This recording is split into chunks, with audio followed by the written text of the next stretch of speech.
Arkadaşlar merhaba. Ormanın içine girdim ve bu doğal hayatı bozmamak için biraz sesimi düşük tutacağım. Çünkü kuşlar çok güzel. Yabani hayvanların seslerini duyabiliyorum. Çok güzeller. Ve yağmur yağdı yine arkadaşlar bugün. Her taraf nemli, ıslak ve havada soğuduğu için ben şu anda ormanın keyfini çıkarıyorum. Şu güzelliklere bakın arkadaşlar.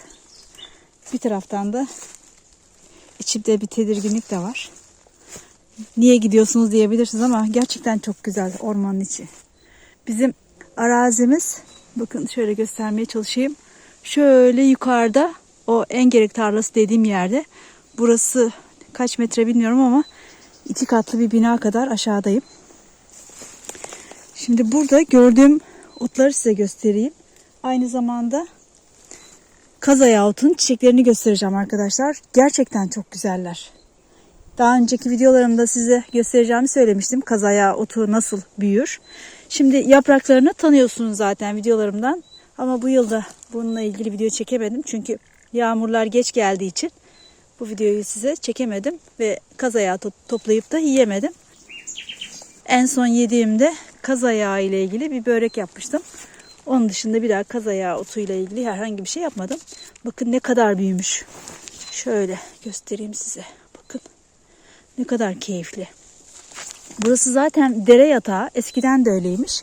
Burada eskiden sürekli akan bir dere varmış ama tabii bu iklimsel değişiklikten dolayı bizim geldiğimiz zamanlardan da önce 10 yıl öncesine kadar sanırım kuruduğunu söyledi köylüler. 1,5-2 metreye kadar boylanan bir çiçek yapısı var. Bakın şu tomurcuk hali kaz ayağı bitkisinin. Bakar mısınız şu güzelliğe? Ne kadar güzel bir tomurcuk. Ben bunları uzaktan seyrettim fakat yakınına pek gitme imkanım olmamıştı. Ama şimdi burada çiçeklerini tamamen açmış olan kaz ayağı otları da gördüm. Şu yaprakları gerçekten çok güzel. Bakın böyle bir yaprakları var. Zaten bu yapraklar daha minik halini düşünürseniz onlar açılıyor ve daha büyük hale geliyor. Çok ilginç. Form ne kadar değişebiliyor bitkilerde. Tabii bu daha çok kökteki yapraklar değil. Şu doruktan sonra çıkardıkları yan sürgünlerde görüyoruz bakın. İğne yapraklı hale gelmiş. Zaten bu bitkimiz arkadaşlar maydanozgiller ailesinden. O nedenle yalancı maydanoz ismi de veriliyor buna. Ormanın içindeyim ve bu güzellikleri size paylaşıyorum arkadaşlar. Bakar mısınız? Bakar mısınız? Yani gerçekten böyle mükemmel bir yapısı var.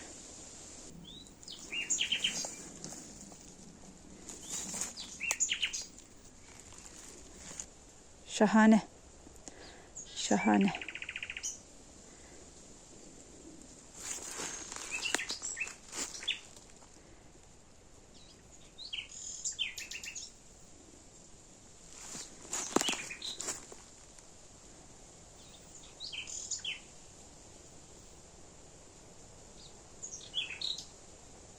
Çok güzeller. Gelelim buradakine. Harika.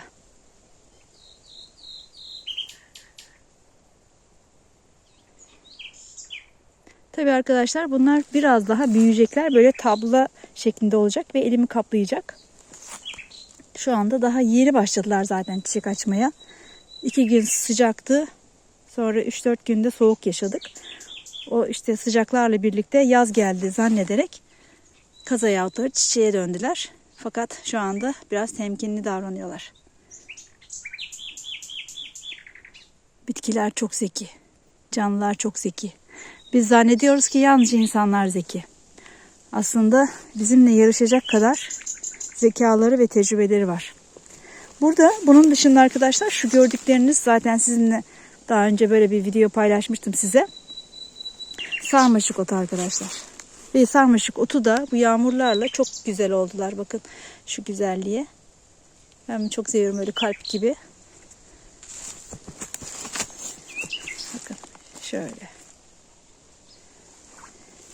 Buralar böyle yerlere kadar sarmaşıklarla kaplı. İyice orman, bu özellikle dere yatağının olduğu yerde çok güzel görüntüler var.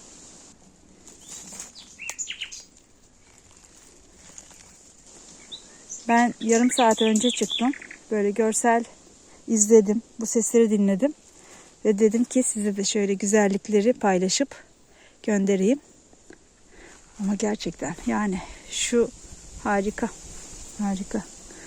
Yani Kazayağı Otu'nun da görselliğini size bu şekilde göstermiş oldum.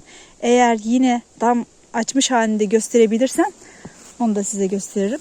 Bu arada arkadaşlar şurada çekim yaparken arka tarafta gördüm. Bakın burada bir canavar otu var. Şöyle göstereyim. Bakın bu bir canavar otu arkadaşlar. Zararsızmış gibi, tehlikesizmiş gibi görünen bir bitki. Ama bu özellikle tarlalarınızda, bahçelerinizde varsa bütün bitkilerinizin vitaminini, her şeyini çekiyor ve kendisi kullanıyor. Bitkiye bir şey bırakmıyor. Onun için tarlalardan söküp bunu bu şekilde çıkarmanız ve imha etmeniz gerekiyor. Bakın böyle bir yumrusu var. Bu canavar otu arkadaşlar. Şimdi bunu böyle bıraktım ya. Buradan tekrar arkadaşlar çoğalacak olan bir zararlı ot aslında. Şimdi başka da gördüğüm yine otlar vardı. Burada onları da göstereyim size. Bakın şurada böyle, bu mevsimde artık olmaz ama çiçeği de düştü. Bakın arkadaşlar bu kara hindiba. Kara hindiba aslında artık çiçeklerini göstermiyor. Çiçeklerini kuruttu. Fakat şurada 2 kök gördüm. Daha da vardır mutlaka. Birkaç kök görüyorum, evet. Şu 2-3 kök var. Şu da yine kara hindiba. Bu mevsimde dediğim gibi çok zor bulunur. Ben bunlardan bir miktar toplayacağım. Şöyle kara hindibanın karaciğer dostu olduğunu tekrarlayayım arkadaşlar. Mutlaka onu tüketin. Evet bakın şöyle dere yatağı böyle aşağılara kadar devam ediyor. Eskiden buralarda geldiğim zamanlarda ağaçlar bu kadar büyük değildi. Küçük küçüktü. Ve ben burada yürüyebiliyordum. Evet, birkaç tane sarmaşık bulmuştum. Bu da kuşkonmaz. Bunu da alayım en azından şöyle bir yumurtayla. Şöyle küçük bir sarmaşık kavurması yapacağım. Evet, aşağıya doğru iniyordum dediğim gibi. Ama şimdi şu ormandan dolayı çalılar kapladı. Özellikle karaçalılar kapladı. Karaçalılardan dolayı geçemiyoruz aşağıya kadar. Evet. Bizim kuşumuzun yanına doğru geldik galiba. Evet, burada da arkadaşlar zaten aşağıya doğru da burada kazayağı otları vardı. Hep buradan toplardım. Çatlak çanaklar bile buraya gelmiş arkadaşlar. Çatlak çanakları da göstereyim. Bakın arkadaşlar. Çatlak çanak otlarımıza. Bakın. Çift tohumları olmasa da en azından tohum aşamasına geçmiş. Bakın. Şöyle gösterelim.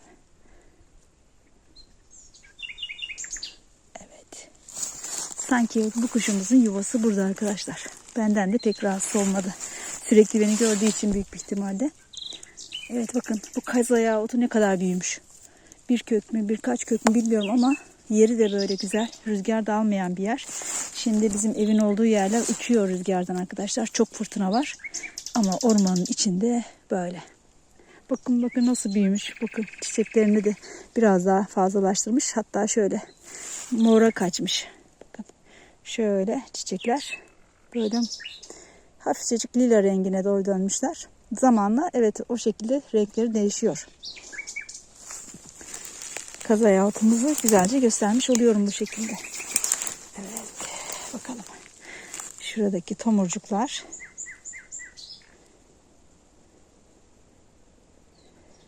Ve şuradaki de başka bir canlı. Evet, ondan faydalanıyor. Çok güzel o. Ortam çok güzel arkadaşlar. Yine takipçilerimden gelen yorumlardan orada bizim yerimize de nefes alın, oranın oksijenini alın demişlerdi. Evet şu anda sizin için ben buradan o oksijeni alıyorum arkadaşlar. Harika.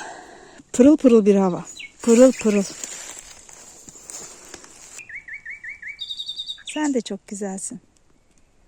Harikasın.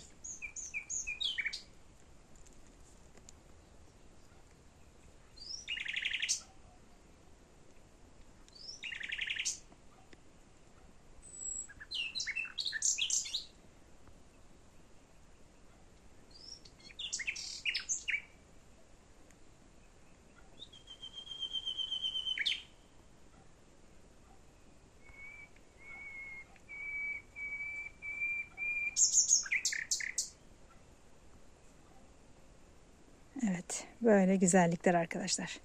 Sizin için yakından çektim.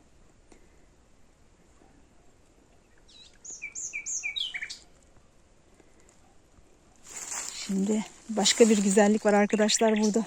Başka bir güzellik var.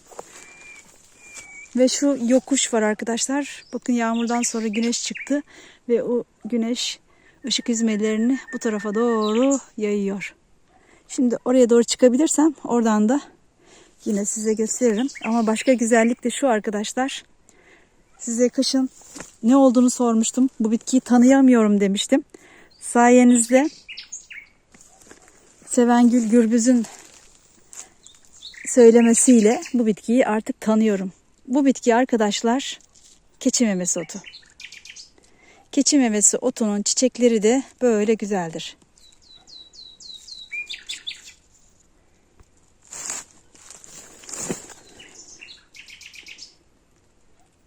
Bakın çiçeklerine. Keçi memesi otu da arkadaşlar böyle güzeldir. Ben bu çiçeklerini dediğim gibi bahar ayında görüyordum. Ama ne olduğunu bilmediğim için de çok merak ediyordum. Bu merakım artık bitti. Ne olduğunu biliyorum ve sizlere de tanıtıyorum. Keçi memesi otu arkadaşlar. Yumrulu bir ot. Kışında o yaprakları yenir. Tabii bu artık kartladığı için yaprak formu da değişti. Ama çok güzel değil mi arkadaşlar? Keçi memesi otu bakın böyle boru şeklinde çiçeklere sahiptir. Güzelliklere bakın arkadaşlar. Böyle sap üzerinde, doruk üzerinde hep böyle yan yana çiçeklerini görüyoruz. Bunlar sonra kapsül haline gelecek ve tohumlarını yine yayacaklar.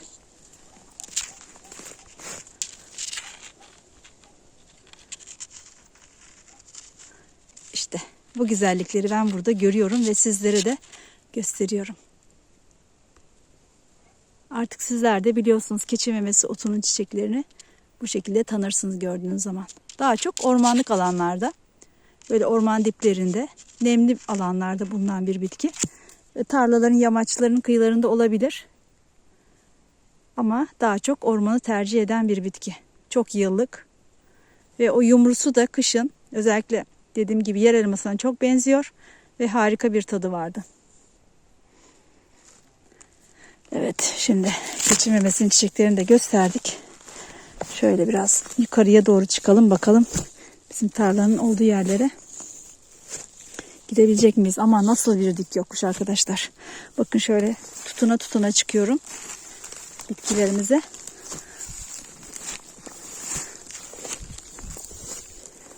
Geldik. O kadar da farklı yere geldim ki.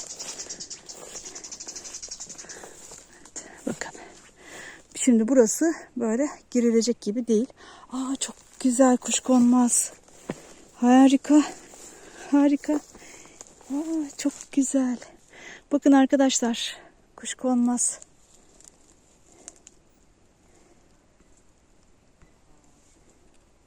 Bakar mısınız? Şansa bakın. Ve çok da güzel olmuş. Bir tane daha dipte gördüm arkadaşlar. Bakın şurada hemen gördüm. Onu da toplayacağım. Bunu da alayım. Oh.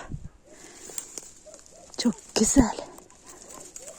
Yağmurlar iyi yağdığından kaynaklanıyor. Evet arkadaşlar şurada da var. Şunu da alalım. Evet çok güzel. Bakalım başka da var mı? Çünkü bulunduğu yerde böyle birden fazla olması lazım. Burasını ben çok keşfetmediğim için bilmiyorum. Oh, çok güzel. Evet. Bu da çok güzel. Kuzu kulağının çiçekleri. Biraz yağmurlardan dolayı o dökülmüş pul pul olur çünkü çok güzel çiçeklere sahiptir.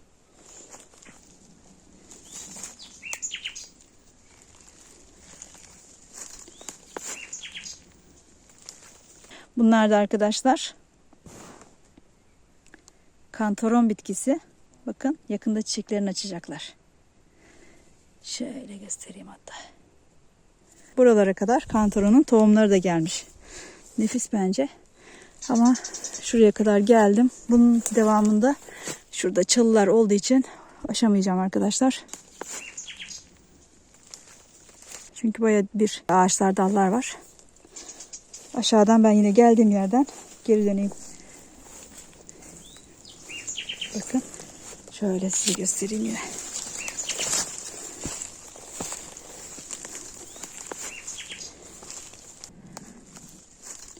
Ne kadar dik bir yokuş.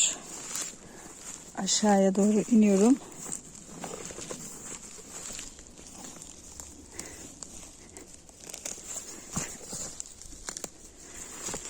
Çok dikkatli inmem gerekiyor.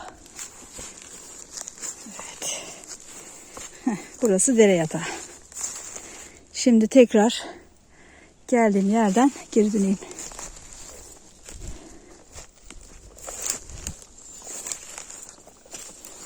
Kuzu kulakları da çok güzel olmuş. Bakar mısınız büyüklüğüne? Birazcık bunlardan topluyorum.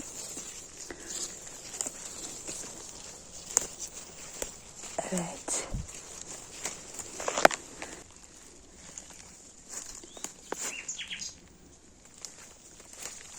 Burada bitkiler hala aynı coşkuyla büyüyor.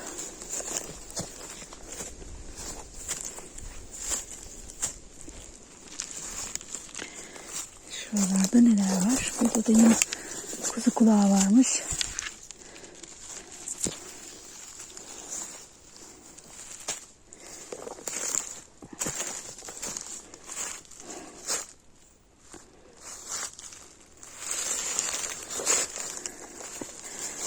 Şu dalı kıralım. Kuru zaten. Takılmayalım.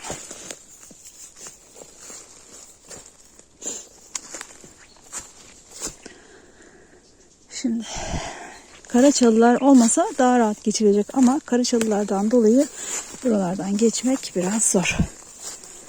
Evet.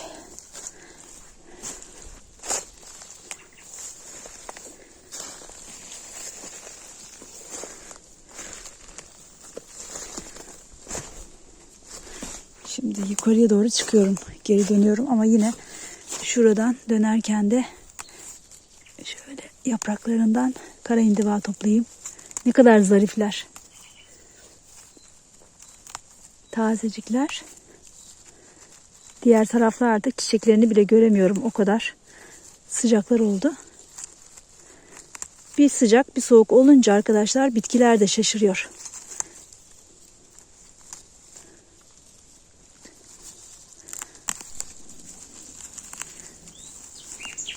Evet. Şöyle toplamış oldum yine. Kara hindiba. Kötü yaprakları da var. Atalım.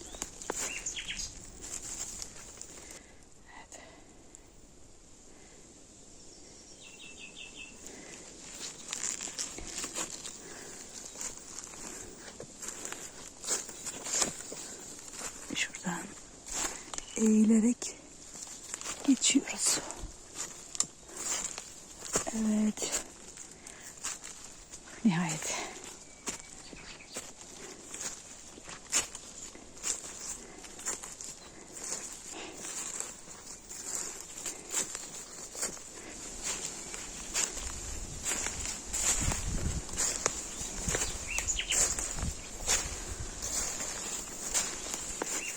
Evet arkadaşlar, başka videoda görüşmek üzere. Hoşça kalın.